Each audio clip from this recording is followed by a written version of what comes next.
"Shut the hell up, bitch." The officer's voice cut through the night like a blade, sharp with hate, as his fist crashed against her skull. "You think you're better than me? No, please." Her voice was barely a whisper, trembling with fear. But it wasn't enough. The world around her was closing in. She wasn't going to survive this. Her hands, bloodied and shaking, struggled against the cold, cruel metal of the handcuffs that dug into her wrists. The silence that followed was worse than the screams. The only sound left was her breath, ragged and panicked. Then came the sound of boots on the concrete, stomping closer. "I told you to shut up." Another officer's voice was filled with pure contempt, his boot crashing into her stomach. Her body crumpled, gasping for air. In the back of his car, Marcus Hayeswands, an FBI agent, now a broken man, waited for the familiar ring of his phone. He had just gotten home, sitting in the silence of his living room when it rang, piercing through the calm. "Marcus, it's your daughter. She's gone. Raped, murdered by the cops."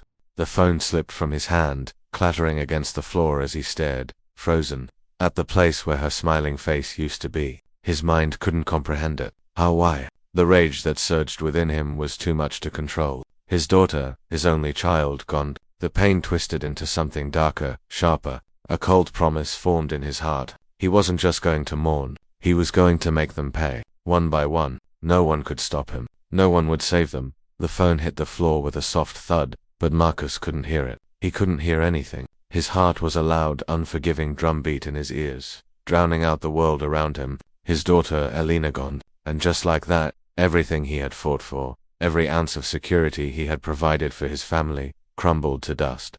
But before that night, before the violence, before the chaos, there was peace. Quiet moments that seemed so small, so insignificant at the time, moments he would give anything to have back now. It had been a slow Saturday morning, the kind of morning that stretched on endlessly, unhurried and soft. Marcus sat at the kitchen table, nursing his first cup of coffee, the steam rising in delicate spirals. The sun barely peeked through the blinds, casting a soft glow over the room. Alina was at the counter, humming softly to herself as she stirred the batter for pancakes, the sizzle of the griddle filling the air. Her laughter echoed as she spilled flour across the counter, a minor disaster that she managed to turn into something beautiful, reason to smile, a reason to laugh. "Dad, you know this is supposed to be a low-carb diet, right?" she teased, wiping a bit of flour from her cheek and tossing him a playful grin. Marcus chuckled, shaking his head as he sipped his coffee. "You're lucky I don't mind you breaking the rules today." "Yeah, well," she said with a mischievous smile, "one day's worth of pancakes won't kill me." He watched her with fondness, the quiet joy of the morning slowly settling into his bones. There were no sirens, no late-night calls from his old colleagues, no more surveillance, no more danger. Life had slowed down, and he had grown used to the peace. At times, he would even forget the world he once lived in, the life of shadows and secrets. Alina was so different from him, bright, hopeful, full of dreams. At 22, she was starting to talk about her future plans, maybe law school, maybe something in politics. She was so full of life, so certain of what lay ahead. Every conversation with her felt like a promise, a reminder of what he had worked so hard to build. "I was thinking about applying to Georgetown," she said, a flicker of excitement in her eyes. "I want to do something big, Dad, something that matters." Marcus leaned back in his chair, watching her with a quiet smile. "I'm sure whatever you choose, you'll make a difference. I know it." Her eyes softened, and for a moment the joy faded into something else, something deeper. She stepped over to the table, sitting down beside him. "You always say that, Dad, that I can do anything. What about you? What do you want to do now that you've retired? Got any big plans?" Marcus thought about it for a second. The truth was, he hadn't even begun to figure that out. The FBI had taken everything: his time, his identity, his energy. Now that it was over, he wasn't sure what to do with himself. "I don't know yet. I guess I'm just trying to get used to the quiet." Alina leaned in, resting her head on his shoulder, a moment of comfort he hadn't realized he needed. The warmth of her touch, the simple gesture, reminded him that his life, at least at that moment, was full. It was a quiet day. They spent it together, not doing anything extraordinary, just eating pancakes, laughing at stupid jokes, watching an old movie they had both seen 100 times. The ordinary, the mundane, was exactly what he needed after years of constant danger and surveillance. He could hear the sound of her voice, soft and easy as she recited lines from their favorite film. And for the first time in years, Marcus allowed himself to relax completely. His daughter was home, laughing with him, the world outside nothing more than a distant hum. Later, they went for a walk in the park, a routine he hadn't realized he missed until that moment. Alina talked about her hopes for the future, how she imagined herself making a difference in the world. Marcus listened, genuinely interested, but his mind was still half focused on the stillness of the day, the ease of being with her, or feeling like maybe, just maybe, they had made it out. The sun was setting by the time they returned to the house, casting the sky in warm hues of orange and pink. Alina had gone to her room to finish some college applications, and Marcus had just sat down to watch the evening news when the phone rang. The moment his daughter's name had been mentioned, when the words "your daughter is gone" hit his ears, time seemed to freeze. That night, the world Marcus had once taken for granted, his daughter's laughter, their quiet moments together, was stolen from him. The unimaginable had happened. The ordinary had been shattered. In the space of an hour, the man who had found solace in his daughter's smile and gentle presence became something else entirely. And with that transformation, the dark spiral began.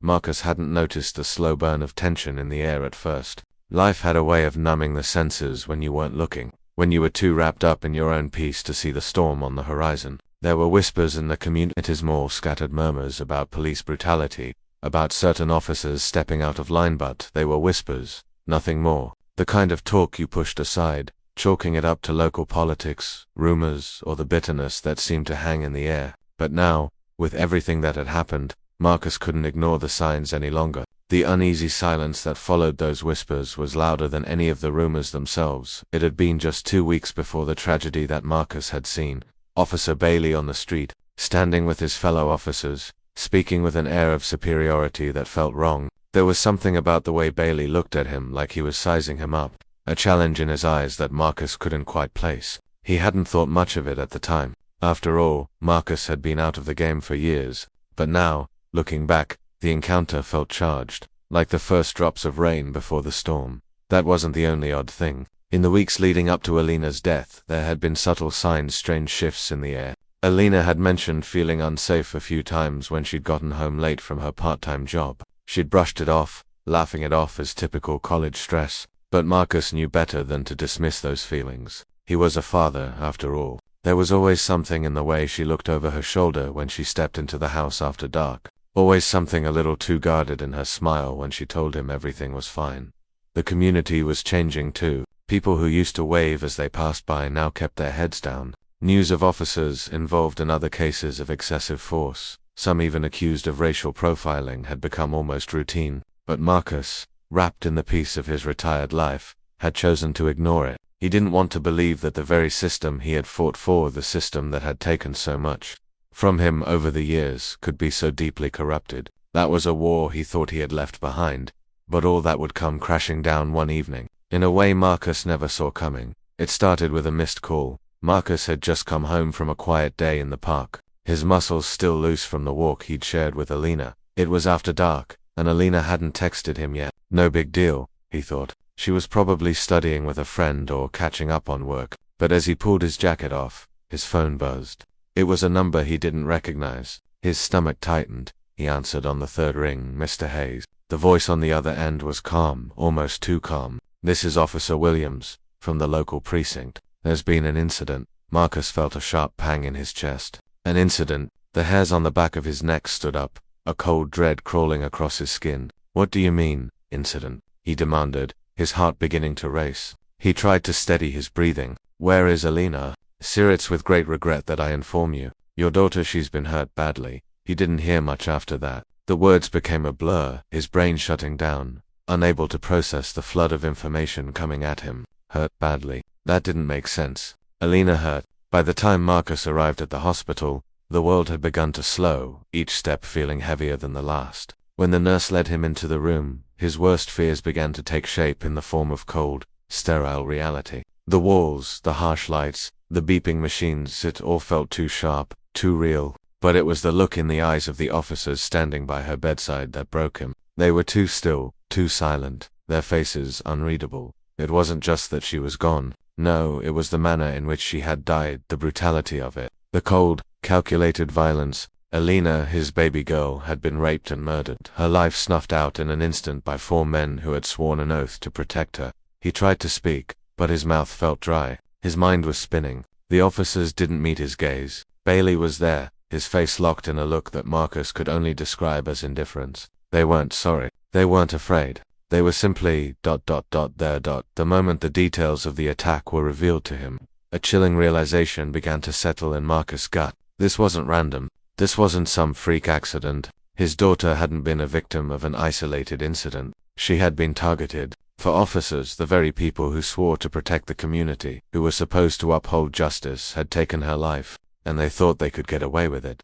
The sickness in his stomach grew. He knew it in his bones. This wasn't just a tragedy. This was a message. They thought they could destroy his daughter, his family, without consequence. What they didn't know, though, was that Marcus Hayes had a long history with people who thought they were untouchable. He had fought with the system before, but this was different. This wasn't some nameless criminal or faceless adversary. This was personal, and they had just made a grave mistake. They had woken something in him, something darker than the man he had been before, something that would not rest until those 4 men were dead. The horror of it, the injustice, was too much to bear, and in that moment, Marcus knew there was no going back. The system had failed him, failed his daughter. It was time for him to give it something it would never forget. The storm was coming, and Marcus would be the one to bring it.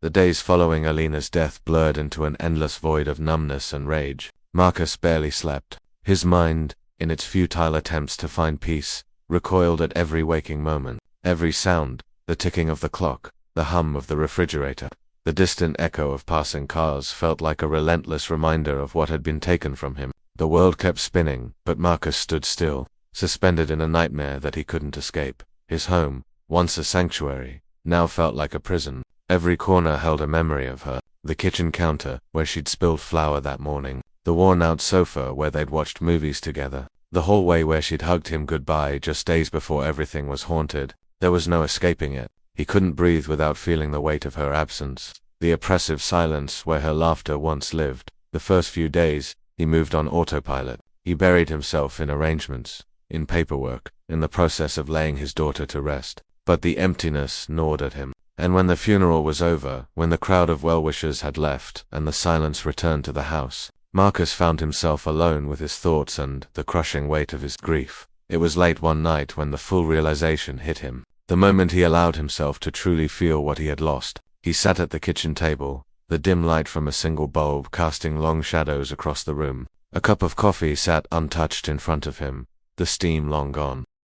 His hands were shaking as he gripped the mug, staring at the empty chair across from him. Her seat, the seat she would never sit in again. His mind wasn't on the coffee. It was on the officers, the 4 men who had taken her life in a brutal, merciless act. He remembered their faces, Bailey, with that smug, arrogant look in his eyes. The others, too, their indifference like an infection that spread through the system they protected. They had destroyed his family. And for what? Because of their hatred. Because they thought they could get away with it. Marcus felt the old instincts stirring within him. As a former FBI agent, he had spent years learning to read people, learning the ins and outs of crime, of punishment. He was trained for this. He knew how to track, how to fight, how to kill. But that knowledge, that power, suddenly felt like a curse. He had spent his career believing in justice, in the idea that the system would protect the innocent. But the system had failed him. His daughter was dead. The justice he had spent his life fighting for was a lie. And now, there was only one thing left to do. In the darkness of that night, Marcus allowed himself to feel the full force of his rage. He thought about the officers. He thought about Bailey, the man who had looked at him with such disdain, who had not only taken his daughter's life, but thought he could erase her existence with a wave of his hand. He could feel it building inside him, a dark, consuming need to make them pay. But that need wasn't as simple as it seemed. The closer he got to the idea of revenge, the more his mind began to fight against it. He had spent years enforcing the law, teaching others that justice was the only path worth walking. Revenge wasn't justice. Revenge would only feed the darkness inside him, turning him into something he wasn't. He would become the very thing he hated, just another person, consumed by rage, willing to destroy everything in the name of vengeance. Was that what he wanted? To become like them? To become a monster? He spent the following days in turmoil, unable to make a decision. Every moment, every minute, was a battle. He'd get out of bed, try to focus on his work, on something, anything that could distract him from the gnawing emptiness. But nothing worked. The rage bubbled to the surface at odd moments, when he passed a police car on the street, when he saw an officer's uniform, when he heard the word justice used in an unworthy context. There was no escaping it. He couldn't sleep. He couldn't eat. His thoughts were a constant maelstrom of violence, of what-ifs, of could-bet. He felt like he was teetering on the edge of something dark, something he wasn't sure he could come back from. What was left for him, now? The FBI had taken everything from him once. The last thing he had, his daughter, his reason for breathing, was ripped away in a moment. Was it really worth holding on to his own moral code? Wasn't it time to finally break free? It was his old partner, John, who called him that day. They had kept in touch here and there, but lately, Marcus had avoided the calls. He hadn't wanted to talk to anyone. He didn't know what to say. But this time, something in John's voice made him pick up Marcus. "I know this is hard," John said quietly, "but you can't do this alone. You've got to let us help you." Marcus clenched his jaw. Help the system that had failed him. The system that had failed Alina. "I don't need help," Marcus muttered. "I need them to pay." John paused, clearly trying to choose his words carefully. "Marcus, this isn't the way. You're not just doing this for your daughter anymore. You're losing yourself." But Marcus wasn't listening. He was too far gone. He could feel it inside him, the need to see those officers, to make them understand the pain they had caused, to force them to confront the monster they had created. It was the only way he could see justice being served. But in the quiet of that moment, alone in his thoughts, the doubts returned. What was he becoming? He squeezed his eyes shut, willing the thoughts to stop. But they wouldn't, and with them came a chilling truth. He didn't know how to stop. The rage had taken root, and in his heart, deep down, he knew he wouldn't rest until every single one of those officers was dead. In the days that followed, Marcus fell deeper into the abyss. His emotions were a whirlwind. His thoughts fractured. He would sit in the car outside his old office, gripping the steering wheel until his knuckles turned white. He couldn't bring himself to face anyone. He couldn't look at his friends, his colleagues, without feeling the weight of their pity. He had lost his daughter, but he had also lost something else, something he wasn't sure he could get back. He didn't know if revenge would bring him peace. He didn't know if it would bring him closure, but he did know one thing: he couldn't let it go. And as the days passed, he realized that he wasn't just chasing justice anymore. He was chasing the one thing that might bring him back from the edge, and he wasn't sure if it was worth the cost. The 4 officers were not the caricatures of pure evil that Marcus had hoped they would be. No, they were far more dangerous than that. They were human, flawed, broken, and deeply embedded in a system that had turned a blind eye to their actions for years. Their cruelty, their indifference, wasn't born of an inherent desire to harm. It was born of something far more insidious: entitlement, apathy, and the belief that they could do whatever they wanted and never face consequences. Officer Bailey, the ringleader, Marcus remembered him clearly. The way his blue eyes never seemed to soften. Always sharp, always scanning for something or someone to dominate. Bailey was the kind of man who exuded confidence in a way that wasn't just about pride, it was about fear. He knew he could get away with anything, because that's how the system worked. He had been in law enforcement for over 15 years, a decorated officer in the precinct who climbed the ranks with a calculated precision. There was an air of arrogance about him, a feeling that he had earned his place at the top by playing by the rules, his rules.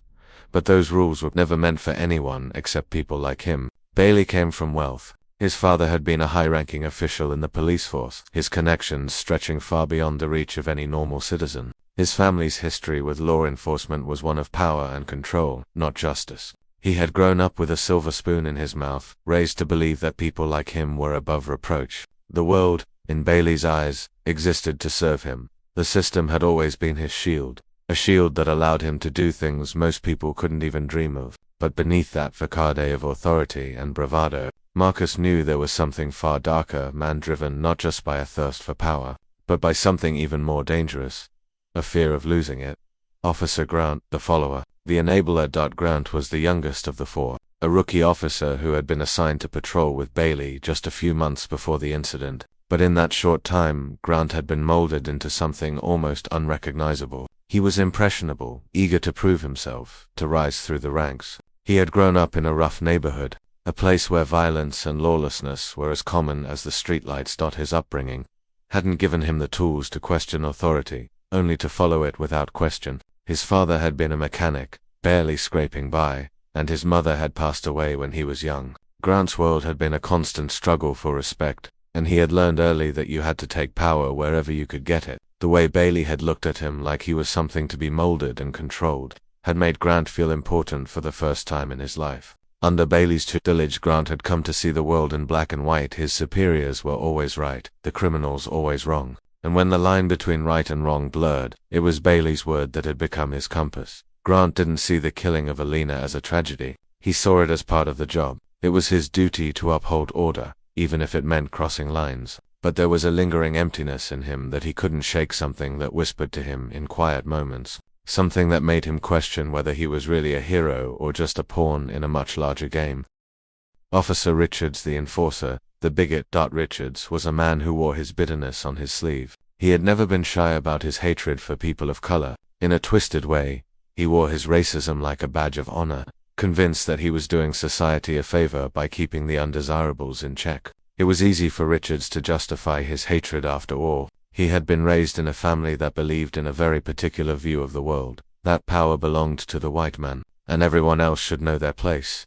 Richards had grown up in a town where diversity was non-existent. His neighborhood was full of people who thought the same way he did, and they reinforced his beliefs until they were as solid as stone. The police force had been a natural extension of his upbringing. It gave him the power to act on his biases, to keep people in line who dared to challenge the status quo. When he saw Alina, he didn't see a person. He saw an opportunity. She was just another troublemaker in a system that needed to be controlled.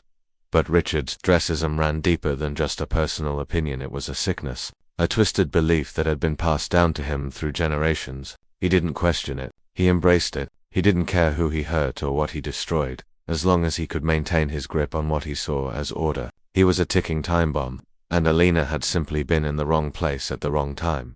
Officer Peterson, the conflicted one, of all the officers, Peterson was the one who most resembled the idealistic lawman Marcus had once been. He wasn't born into privilege, nor was he fueled by hatred like Richards. Peterson had joined the force with the hope of making a difference, of helping people, but somewhere along the way he had become corrupted, first by the system, then by the people he worked with. Peterson had always been the good cop. He came from a humble background, raised by a single mother who had worked 2 jobs to keep food on the table. She had taught him right from wrong, the importance of honesty and integrity, and for years, Peterson had prided himself on following those values. But the world he stepped into as an officer wasn't the world his mother had raised him in. The police force was a different beast entirely, one that rewarded loyalty above all else, even when that loyalty was to corruption and cruelty. Peterson had tried to push back against the darker aspects of his job, but as he climbed the ranks, as he gained the trust of officers like Bailey and Richards, he found it harder to maintain his convictions. His mother's voice faded in the background, drowned out by the power of the badge. The system he had once believed in was rotten, and rather than challenge it, he chose to conform. Peterson had been part of Alina's death, but deep down, he was struggling with the guilt. He hated what had happened, hated himself for allowing it to happen, but he had done nothing to stop it. He was a coward, and in his heart, he knew he would pay for it one way or another. The 4 officers were not just figures of authority. They were products of a broken system, one that had turned them into something less than human. They had each played a part in Alina's death, each contributing to the senseless brutality that had stolen her life. But they were not simply evil for evil's sake. They were shaped by their upbringing, by their environment, by a system that allowed them to operate with impunity. And while their actions were unforgivable, their stories were not so easily dismissed. Bailey, Grant, Richards, and Peterson were men who had crossed a line, but they were also victims in their own right. Victims of a culture that had taught them to dehumanize others. Victims of a world that had broken them long before they had broken Alina. Marcus knew that the system was the real enemy, but as much as he hated them, he knew one thing was certain: they would pay. And in the end, he would make sure they understood exactly what it felt like to be powerless, to be broken, to be hunted. The game was about to change. Marcus stood in front of his daughter's grave, the weight of the world pressing down on him. The wind whispered through the trees, carrying with it the faint scent of earth and loss. He had been here too many times, standing in this exact spot, trying to find something, anything to bring him peace. But all he found was the same emptiness that had consumed him since the moment he had learned the truth about Alina's death. The funeral was over. The mourners had gone. The world had moved on. But Marcus hadn't. He couldn't. He had spent days wrestling with the decision.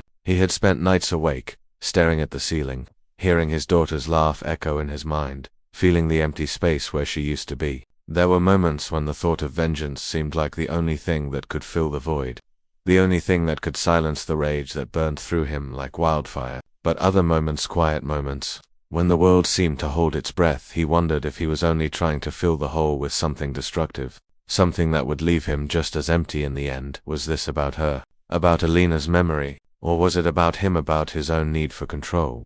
For justice? He didn't have the answers. And maybe he never would. But he knew one thing for sure. He couldn't live with himself unless he did something. It wasn't just grief that haunted him now. It was the quiet rage, the thirst for justice that seemed to grow stronger with each passing day. The more he thought about the officers Bailey, Grant, Richards, and Peterson, the more he felt the pull. They had taken her life, and in doing so, they had stripped away a part of him that he would never get back. They had crossed a line, but so had he. Now, the FBI had taught him how to track a person, how to read their habits, their routines. They had taught him how to anticipate moves, how to stay one step ahead. He had spent years studying criminals, learning how they thought, how they acted. He had been a part of the system, trusted by it, respected within it. But now, that same system had betrayed him, leaving him with no choice but to step outside its boundaries. He wasn't just going to expose them. He wasn't going to let the legal system do its slow, painful work. No, he was going to make them pay. He spent the next few days gathering information. It wasn't difficult. Not for someone like him. Marcus had a lifetime of experience tracking criminals, and he used every tool at his disposal: old contacts, database access, surveillance footage to piece together the movements of the officers. They weren't as careful as they thought. Bailey, Grant, Richards, and Peterson each had their routines, their weaknesses, and Marcus knew just how to exploit them. He started with Bailey, the leader. Bailey's arrogance was his biggest flaw. He lived by his father's connections, believing that no one could touch him. Marcus knew that Bailey spent most of his time in the city's exclusive district, in the high-rise apartment building that his family owned. He had access to the best security, the finest restaurants, the kind of life that Marcus's daughter would never get to live. It was infuriating. The thought of Bailey living without consequence made Marcus's blood boil. Grant was next. The young officer had been eager to please, following Bailey's lead like a puppet on a string. He spent his free time at the local gym, working out, trying to build the muscle that would make him look like a man of power. Marcus knew his type, driven by insecurity, desperate to prove something to everyone around him. He watched Grant on surveillance footage, taking note of his patterns, his comings and goings. He was a creature of habit, easy to predict. Richards, on the other hand, was a different animal. The racist officer who had used his badge as a weapon. He spent most of his time patrolling the rougher parts of the city, policing the neighborhoods where people of color lived, fueling his hatred and pride with every stop. Marcus watched him from a distance, the anger inside him growing with every encounter Richards had on camera. And then there was Peterson, the one Marcus couldn't quite figure out. There was something in Peterson's eyes that made Marcus pause. The guilt was there, buried beneath the bravado, the outward indifference. Peterson wasn't like the others. He wasn't a true believer in the system. He had been corrupted, yes, but there was something else, something that made Marcus think he might be able to reach him. But Marcus wasn't about to take any chances. Peterson would have to pay, just like the rest of them. Every night, Marcus sat at his kitchen table, his laptop open in front of him, reviewing the data he had collected. The hours slipped away, unnoticed, as he pored over every detail, every connection, every piece of information. He had become obsessed with the hunt, with the thought of what was coming next. There was no turning back now, but even as he prepared for what he knew he had to do, a small part of him, a part that had once believed in justice, and the law fought against it. Every step he took, every plan he made, felt like he was slipping further away from the man he had once been. His motivations were no longer clear. Was he doing this for his daughter? Or was it for himself, to right a wrong that had shattered his world? Could he even tell the difference anymore? The phone call came one night, a week after he had begun tracking the officers. It was John, his old partner, the one who had warned him. Marcus had ignored him, of course. He had told himself that it was just a phase, that the anger would pass, that he would find some way to move forward without resorting to violence. But the call was different this time. Marcus. John's voice was soft, but it carried an unmistakable weight. You're getting too close. The FBI, they know something's up. They're starting to ask questions. You need to stop before it's too late.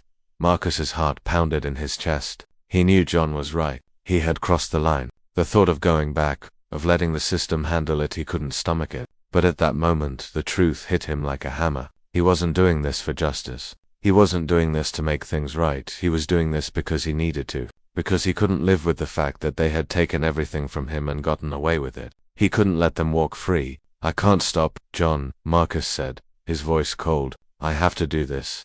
John's silence on the other end of the line was deafening. I'm not asking for your forgiveness, Marcus continued, his words sharp. I'm not asking for anyone's approval. This is the only way. And with that, the decision was made. Marcus had taken control. There was no going back now. The line between right and wrong had blurred beyond recognition. The only thing that mattered now was revenge. As he hung up the phone, the weight of his decision settled on him like a heavy cloak. The hunt was on, but as he prepared to take the final steps into the darkness, he knew one thing for certain. He would never be the same again. And in the end, neither would they. The road to vengeance was set. But Marcus couldn't shake the feeling that the cost of it all would be more than he could ever imagine. He had become the very thing he feared most, the monster he had once chased. The Avenger, now blinded by rage. But in his heart he knew this. He wasn't just fighting for his daughter anymore. He was fighting for his own soul, and there was no telling how much of it he would lose along the way. Marcus felt the weight of his decision settle into his bones, heavier with each passing day. The hunt was no longer just a mission, it had become an obsession, a singular drive that consumed every waking moment of his life. He had tracked the officers, uncovered their routines, and started closing in. But as he pushed forward, he realized something that should have been obvious from the start. The system wasn't going to let him get away with this. It never did. The first sign of resistance came in the form of Agent John Harris, a colleague from his past at the FBI, someone Marcus had trusted, someone who had been by his side during the darkest days of his career. John had always been a pragmatic man, a man who played the game by the book, but that was before Marcus had crossed a line before. Marcus had let revenge take control. It was a rainy afternoon when Marcus received the call. He had been following Bailey for days, piecing together the moments of the officer's life. But now, as he sat in his car parked a block away from the police precinct, his phone buzzed. Marcus. John's voice came through the line, low and strained. I need to talk to you. Marcus's stomach tightened. He knew what this was about. He hadn't been answering John's calls, hadn't been responding to the concerned texts. He had been avoiding him, knowing the conversation was coming. Is this about Alina? Marcus asked, keeping his voice steady. I know what you're doing, and I'm telling you, it's not worth it. You need to stop before you do something you can't undo. Marcus clenched his jaw. I can't stop, John, not until they pay. I know what they did, John said, the frustration evident in his voice. But this isn't the way, Marcus. You're not thinking clearly. This isn't you. You don't get it. Marcus snapped, his grip tightening around the steering wheel. They killed her, John. They took my daughter, and they think they can get away with it. I won't let them. I know you're hurting, John said softly, but his tone was firm. But you're playing into their hands. This is exactly what they want, to turn you into something you're not. You're better than this. Let us handle it. The Bureau can take care of it. Marcus's heart pounded as his thoughts raced. The Bureau. He couldn't trust them anymore. Not after what they had allowed to happen. He had given his life to that institution, and in return, it had betrayed him. It had failed his daughter. Let it go, Marcus. John's voice cracked slightly, a hint of pleading creeping into his tone. You have to let it go before it destroys you. The words hit Marcus like a blow to the chest. It wasn't just John's plea, it was the realization that he had crossed a line that couldn't be undone. John was afraid of what he was becoming, afraid of where this path would lead. And as much as Marcus wanted to fight him, part of him understood. He knew what this was doing to him. He was losing himself. But he couldn't stop. He couldn't. I'm sorry, John, Marcus said, his voice colder now. But this is something I have to do. I can't live with myself if I don't. And with that, the line between them snapped. John didn't say anything else before the call ended, but the silence that followed felt like a chasm between them. Marcus stared at the phone for a long time, the weight of the decision gnawing at him. He had lost his daughter. Now he was losing his friends, his colleagues, the people he had once trusted to have his back.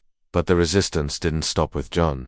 As Marcus continued his pursuit of vengeance, it became clear that the system was beginning to fight back in ways he hadn't anticipated. It started with small, subtle sign slips in surveillance footage, data vanishing without a trace, faces turning away when he entered the precinct or walked into the diner where his old colleagues used to gather. He had known for years how corrupt the system could be, but he had never imagined it would turn on him like this. He was still one of them, a former agent, someone who had worked for the Bureau, but now he was an outsider, and they were beginning to make that known. One afternoon, Marcus found himself sitting across from an old friend, another retired agent named Carla. Carla had always been one of the few he trusted to speak his mind, someone who had never shied away from the hard truths. But even as they sat across from each other in the dimly lit cafe, Marcus could sense the unease in her eyes. You need to stop this, Carla said quietly, her gaze darting around the cafe as if to ensure no one could hear them. This isn't just about justice anymore, Marcus. This is about revenge, and it's going to destroy you. Marcus shook his head, feeling the anger surge inside him. You don't understand, he said, his voice tight with frustration. They killed her. They raped and murdered my daughter, and I'm supposed to just sit here and let this system deal with it. Carla's expression softened, but the resolve in her voice didn't waver. You've spent your whole life fighting for justice. Don't let that go now. Don't let them turn you into the very thing you've spent your career hunting. You're better than this. But Marcus couldn't hear her anymore. The words felt hollow, meaningless, in the face of what had happened. He had spent years protecting the system, trusting it to do what was right. And look where it had gotten him. His daughter was dead, and those responsible were walking free. He wouldn't let them continue without consequence. I can't stop, Carla, he whispered, the weight of his decision pressing down on him like a lead blanket. I'm already too far in. She didn't respond.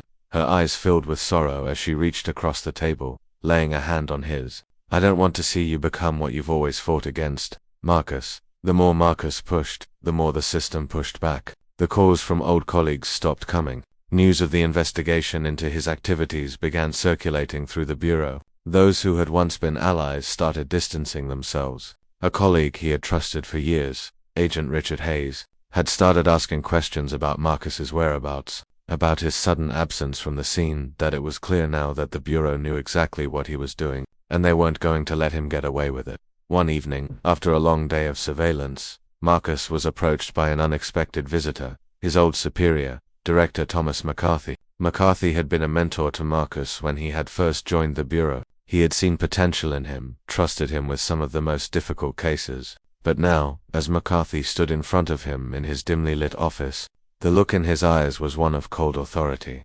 You need to stop this, Marcus, McCarthy said, his voice steady, betraying none of the emotional weight that Marcus felt pressing on him. The bureau is watching you. You've crossed a line, and if you keep going, you're going to bring the entire department down with you. Marcus stood up, his hands clenched into fists. This isn't just about the bureau anymore, McCarthy. It's about her. My daughter is dead because of men who hide behind badges, and you expect me to just walk away. I understand your pain. I do, McCarthy said, his voice lowering. But revenge won't bring her back. You're only going to destroy yourself in the process, and you're dragging everyone else down with you. You're better than this, Marcus. You've always been better than this.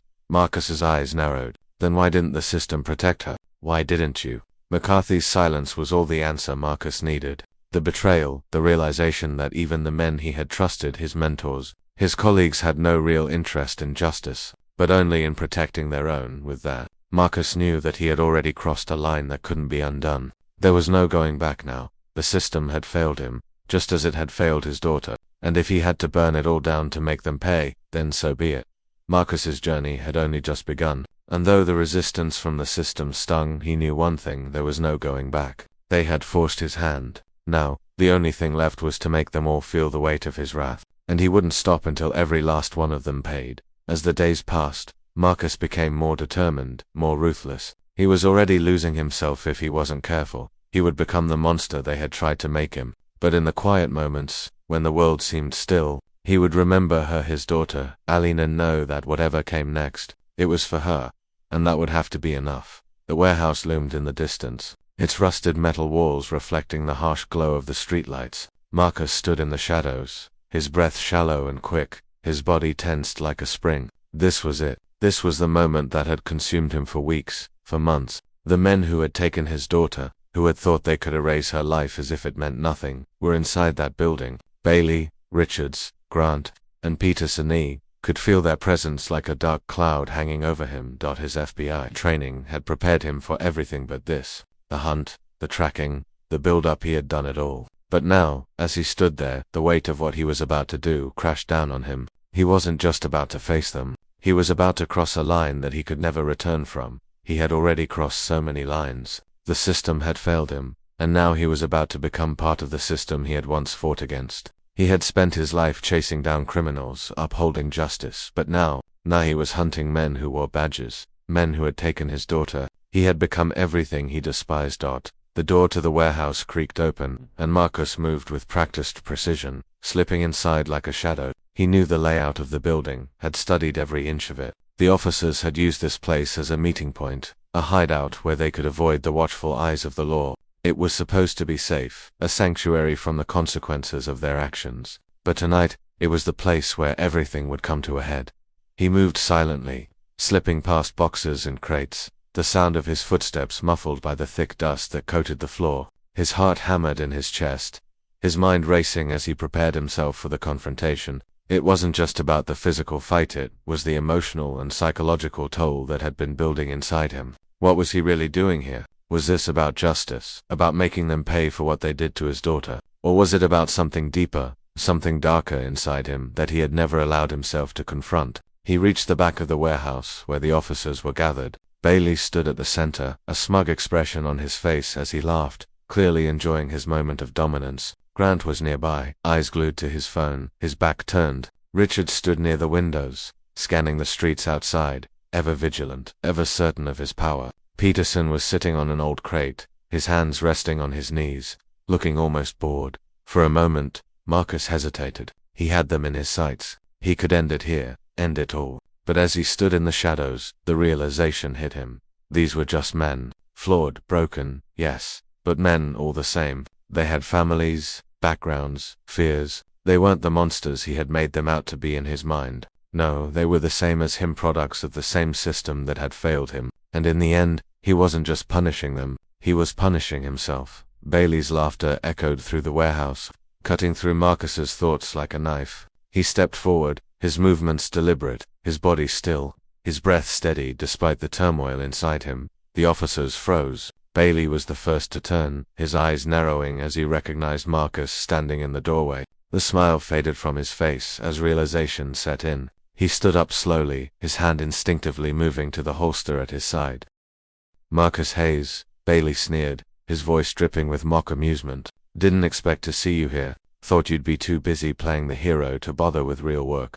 Marcus didn't flinch. He knew what was coming. This was it. This was the moment when everything would change. "You don't get to make jokes," Marcus said, his voice low and steady. "You don't get to hide behind your badge anymore. What you did to my daughter, it ends tonight." The tension in the room was palpable. The other officers were beginning to stir, realizing the gravity of the situation. Grant stood up, his hands raised in a defensive posture, but Marcus didn't take his eyes off Bailey. Richards made a move for his gun, but Marcus was faster. The sound of the click as his weapon was drawn was deafening in the otherwise silent warehouse. "You think you can come in here and kill us?" Bailey spat, his arrogance still present even in the face of death. "You're just as much a part of the problem as we are, Marcus. You always were. You're just a pawn in a broken system, and you think you can fix it with murder." The words cut deeper than Marcus had anticipated. The truth of them, the sting of their accusation, was undeniable. He had spent years working within the system, enforcing the law, upholding justice,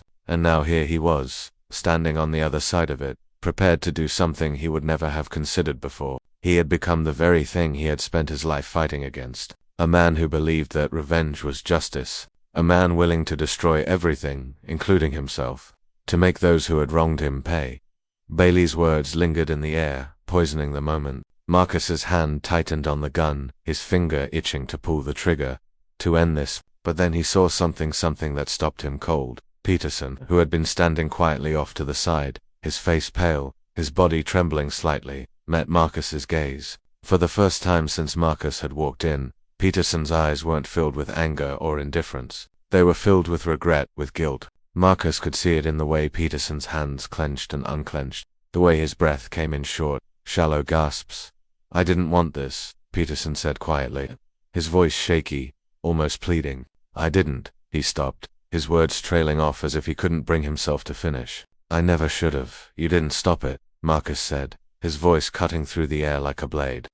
"You didn't stop them, Peterson. You let them do it. You let them take her. And now you're standing here, pretending you didn't have a choice." Peterson's eyes dropped to the floor, and Marcus could see the shame, the inner conflict that had been gnawing at him for so long. He had been a part of this. He had stood by while his colleagues, his so-called brothers, destroyed a life. And now, in the face of Marcus's fury, he was finally confronting the truth. But Marcus didn't have time for guilt. He didn't have time for redemption. He had a job to finish, and he was going to see it through. As he stepped closer, his gun trained on Bailey, he felt something shift within him. It wasn't just anger anymore. It wasn't just grief. It was a deep, aching emptiness, a realization that he had become someone he didn't recognize. A man who had lost everything: his daughter, his humanity, his soul, because he had let vengeance consume him. And in that moment he understood what it meant to cross a line. Bailey smirked. "Go ahead. Pull the trigger. You'll be just like us. A monster hiding behind a badge." The words stung, but Marcus knew there was no turning back. He had already become that monster, in one way or another. And yet, the truth he had been avoiding hit him like a freight train. Bailey was right, but justice couldn't come from death. It couldn't come from vengeance. It could only come from stopping the cycle of violence, from breaking the system that had created them all. Marcus lowered his gun. The warehouse was silent for a long moment. The tension that had hung thick in the air dissipated like smoke, leaving only the heavy weight of the choices Marcus had made. He wasn't sure what would happen next. He didn't know if he could live with what he had done, or if he could ever find peace again. But as he looked at the men who had destroyed his life, he realized that the true battle was not just with them, it was with himself. The room was filled with the sound of heavy breathing, the quiet murmur of regret hanging in the air, and Marcus, standing at the center of it all, knew that the real consequences of his journey were only just beginning. The aftermath of the confrontation felt like a hollow echo, reverberating in the silent chambers of Marcus's soul. The warehouse, once a place of certain death, had become a tomb for something far worse than the bodies of the men who had taken his daughter's life. It was the death of his humanity, the death of the man who had once stood for justice. Bailey, Richards, Grant, and Peterson, each one of them had fallen in his pursuit of vengeance, and now, standing in the quiet aftermath, Marcus could hear nothing but the deafening silence that filled the void they left behind. They were gone. The justice he had so desperately sought was his, but it tasted like ash on his tongue. He had hunted them down with the precision of a predator, each step calculated, each move deliberate. But now that the bloodshed was over, the weight of what he had become crushed him. What was the point? What was the cost of revenge when it left you broken, a hollow shell of the person you once were? His daughter was still gone. The system was still broken, and he was still alone. Marcus stood in the dim light of his living room, the cold emptiness of the house wrapping around him like a suffocating blanket. He had returned home after the killing, expecting some form of relief, some small comfort in knowing that the men who had taken Alina were no longer breathing. But there was nothing but the same weight of grief that had settled in his chest the moment he had learned of her death. The house, once filled with laughter and life, was now a mausoleum of memories. Every corner held a piece of her. Her books were still on the shelf, her shoes still lined up by the door. Her coat hung on the hook, as though she would walk through the door at any moment, calling out for him, but she never would. Marcus sank into the couch, his hands trembling as he wiped his face, exhausted, emotionally spent. The rush of adrenaline from the confrontation had worn off, and now all that remained was the cold,